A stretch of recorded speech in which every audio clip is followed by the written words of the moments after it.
नमस्कार मित्रों, आप सबका स्वागत है मेरे एस्ट्रो चैनल एस्ट्रो आर्टियरी में। आज हम बात करेंगे धनु लगन की। धनु लगन यानी कि जहाँ 9 नंबर लिखा हुआ आपकी कुंडली में, जहाँ मेरे सामने आपने जितनी भी कुंडलियाँ बनाई हुई हैं आपके सामने चार्ट में, वहाँ पे जहाँ पे 9 नंबर लिखा है, अगर आपकी लगन कुंडली में 9 नंबर वहाँ लिखा हुआ है तो आपका धनु लगन है। तो आज हम बात करेंगे धनु लगन की 2022 का कैसा रहने वाला है। तो चलिए शुरू करते हैं।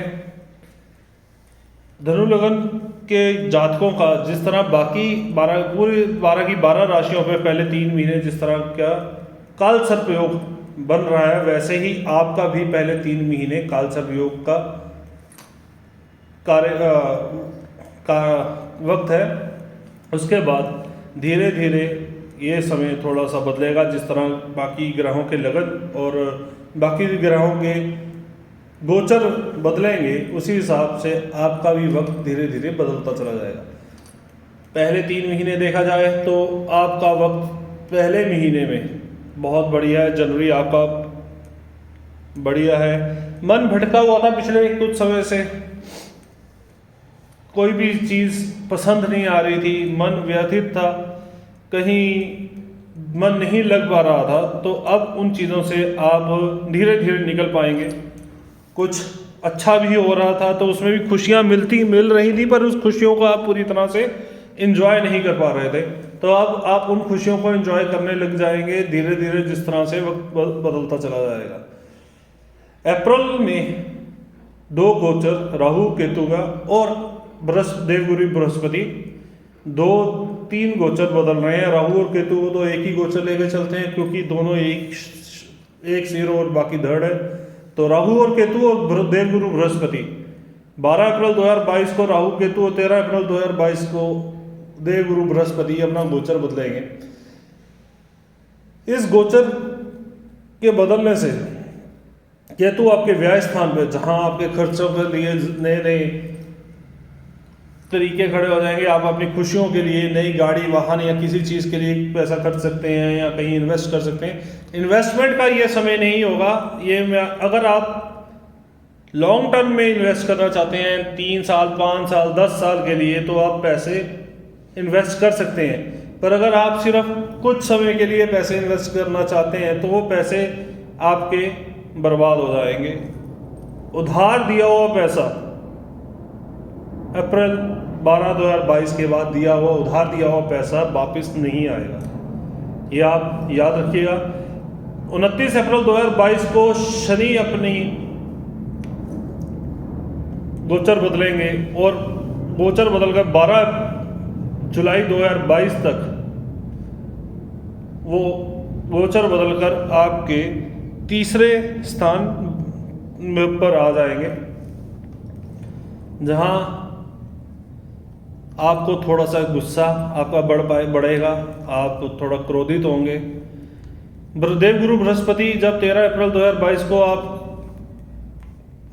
चेंज करके आपके गोचर चेंज करके आपके तीसरे से चौथे स्थान पर आएंगे, तो आपको एक चीज़ सारे साल याद रखनी है कि आपने कहीं किसी के ऊपर पैसा इन्वेस्ट नहीं करना। पैसा का खर्चा ज़रूर होगा, आप अपनी खुशियों पे खर्च सकते हैं, आप अपनी चीज़ पे खर्च सकते हैं। इन्वेस्ट करना है तो लॉन्ग टर्म के लिए कीजिएगा, उधार मत दीजिएगा, नहीं तो पैसा वापस नहीं आएगा। माता की सेहत का अवश्य ध्यान रखिएगा, उनके गले का, फेफड़ों का थोड़ा सा उनका ध्यान रखिएगा। जिनको थायराइड की दिक्कत है उनकी थायराइड की दिक्कत बढ़ जाएगी। ये भी एक बात याद रखने योग्य है, क्योंकि जो थायराइड ग्लैंड है उसी से सब शरीर के सब जो आप खाते पीते हैं वो ग्लैंड सबसे इंपॉर्टेंट ग्लैंड है। अगर थायराइड ग्लैंड में थोड़ी खराबी आ जाती है तो शरीर में बहुत से विकार उत्पन्न हो जाते हैं। तो थोड़ा ध्यान रखिएगा उस चीज़ का, अपना खान पीन का, अपने सैर पे ज़्यादा ध्यान दीजिएगा। बच्चों पर इस टाइम आप ध्यान दें तो आपके लिए अच्छा रहेगा, क्योंकि बच्चे इस टाइम, जो बच्चे विदेश जाना चाहते हैं, जो माँ बाप अपने बच्चों को विदेश भेजना चाहते हैं, यह समय बहुत अनुकूल है। अगले 1.5-2 साल में वो अपने बच्चों को, अगर वो विदेश भेजना चाहते हैं, उन्होंने सोच रखा है, तो वो भेज दें। जो बच्चे अपने ही शहर में रह के पढ़ना चाहते हैं उनके लिए ये समय अनुकूल नहीं है। स्थानांतरण करें, अगर अपनी पढ़ाई लिखाई के लिए, अपनी तरक्की के लिए अगर बच्चे जो बच्चे अपने स्थानांतरण करेंगे उनके लिए ये समय बहुत अनुकूल बन जाएगा। और 29 जुलाई 2022 को शनि वापस अपनी पुरानी राशि और में चले जाएंगे और आपके द्वितीय स्थान पर आ जाएंगे। आप जो आपको पैतृक संपत्ति में अगर कहीं कोई संपत्ति आपको मिलनी है या मिलने वाली है तो उसमें थोड़ा सा विलंब हो जाएगा उसमें, पर ये आपको मिलेगी, अवश्य मिलेगी, उसमें कोई भी संदेह नहीं है। हाँ, थोड़ा उसमें वक्त लग सकता है, पर अगर आपको देखा जाए तो ये महीना जुलाई और अगस्त का महीना आपके लिए, जुलाई, अगस्त, सितंबर, अक्टूबर मध्य तक आपके लिए खुशियों भरा रहने वाला है। बीच में एक समय, थोड़ा समय, कुछ दिनों का समय कहूँगा, 10-15 दिन का समय ऐसा रहेगा जहाँ आपकी भार्या, जो जातक पुरुष है उनकी भार्या, और जो महिलाएं हैं उनके पति, और जो प्रेमी प्रेमिका हैं उसी हिसाब से उनके प्रेमी प्रेमिकाओं का आपस का थोड़ा सा स्वास्थ्य और आपस में मन मुटाव रहने का थोड़ा सा चांस बन रहा है।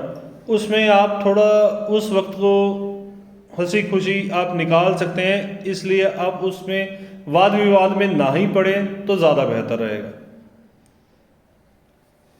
और उसके बाद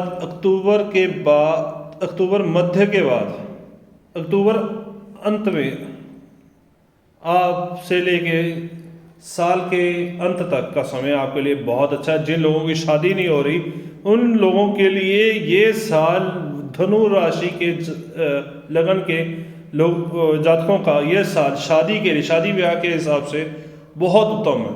अगर कोई व्यक्ति अपनी शादी के लिए उसका समय अभी नहीं चल रहा तो उसका अप्रैल से लेकर जुलाई के बीच में बहुत अच्छा समय आने वाला है जहां उसकी शादी हो सकती है।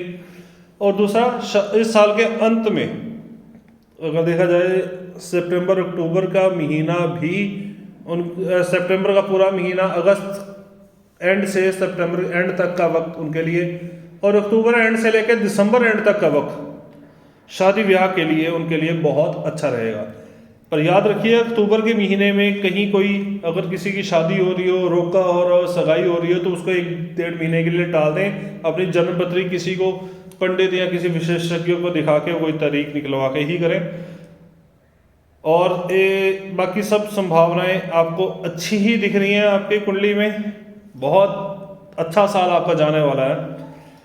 फिर मैं एक बात अवश्य बोलना चाहूँगा, वो ये है कि हम बात कर रहे हैं लगन की और साथ में कर रहे हैं बात गोचरों की। गोचर जो है वो आपके लगन के बाद या आपकी राशि की बात हो रही है। गोचर के साथ साथ आपको एक चीज़ ध्यान अवश्य रखनी है कि आपकी जो अपनी कुंडली है, जो लगन कुंडली है, उसके ग्रह कहाँ पे विराजे हुए हैं और साथ में कहाँ कौन सी अंतरदशा, महादशा और अंतर दशाएं चल रही हैं, इसका भी आंकलन करना आवश्यक है आपकी पूरी कुंडली का सार निकालने के लिए। तो ये तो एक गोचरों से हमने आपका सिर्फ एक बताया है कि धनु राशि के या धनु लगन के जातकों का हम बात करते हैं, पर आपको अपनी अगर पूरी चीज़ जाननी हो तो इसके साथ साथ आपको अपनी लगन कुंडली का भी विवेचन करना चाहिए, क्योंकि उसी के बाद पूरा निष्कर्ष निकल सकता है किसी भी चीज़ का। उपाय की बात करूं तो ऐसा कोई विशेष उपाय तो आपकी कुंडली में निकलता नहीं है, क्योंकि आपकी कुंडली अगर इस लगन में देखा जाए तो दोनों लगन के जातकों के लिए साल बहुत बेहतर रहने वाला है। बच्चों के स्वास्थ्य का, माता की स्वास्थ्य का थोड़ा सा ध्यान रखने के लिए अवश्य मैं कहूँगा। बच्चों पे पैसा भी खर्च होता है, इसलिए इन चीज़ों के लिए मैं कहूँगा कि अगर आप भगवान नारायण का जाप करें, ओम नमो भगवते का जाप करें, या जिस भी देवी देवता को, जिस भी गुरु को आप मानते हैं उनको पीले वस्त्रों का दान करें या पीली चीज़ों का दान करें तो अवश्य आपके लिए सुनहरा रहेगा ये वक्त। स्टूडेंट्स के लिए एक बात कहना चाहूँगा कि आप काले और नीले रंग की चीज़ों का त्याग कर दें और पीली चीज़ और काली चीज़ किसी से भी कहीं से भी लेकर खाना, जैसे पार्टीज में या कहीं से भी कोई अगर पार्टी दे रहा है, कहीं आप साथ में मिलकर वैसे गेट टुगेदर में कहीं जा रहे हैं और वहाँ खा रहे हैं, तो इन चीज़ों का थोड़ा त्याग करें। बाकी ज़्यादा जानकारी के लिए आप मेरे दिए हुए नंबर पर संपर्क कर सकते हैं। धन्यवाद।